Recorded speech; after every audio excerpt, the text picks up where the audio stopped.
À la une de cette édition, le cessez-le-feu en Syrie est remis en question par les nombreuses parties au conflit et chacun accuse les autres de violer l'accord. C'est pourtant le deuxième jour de trêve. Reportage. Les groupes terroristes ont effectué des dizaines de tirs de mortier dans la zone rurale qui entoure la côte à Latakié, selon l'agence de presse officielle dimanche.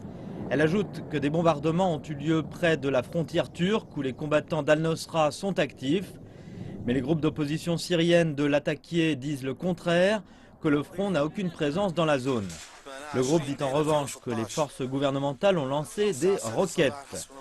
Dans une lettre adressée au secrétaire général de l'ONU Ban Ki-moon, l'opposition parle de violations continuelles du cessez-le-feu par le gouvernement et ses alliés afin de saccager les efforts internationaux et mener à l'effondrement le processus de paix soutenu par l'ONU.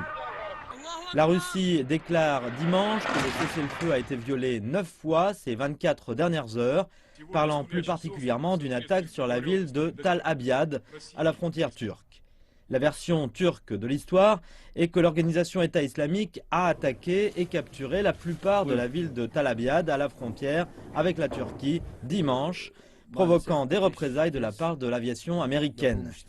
Un allié de l'opposition syrienne, l'Arabie saoudite, pointe du doigt quant à elle la Russie et le gouvernement syrien.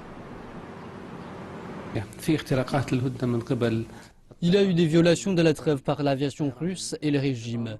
Et nous discutons actuellement de ce sujet avec les pays du groupe de soutien international à la Syrie.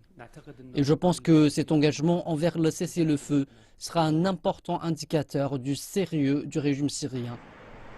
Il ajoute qu'il s'agirait d'appliquer alors un plan B au cas où le président syrien Bachar al-Assad et ses alliés n'étaient pas sincères à propos de la trêve. Il s'est toutefois refusé à donner plus de détails.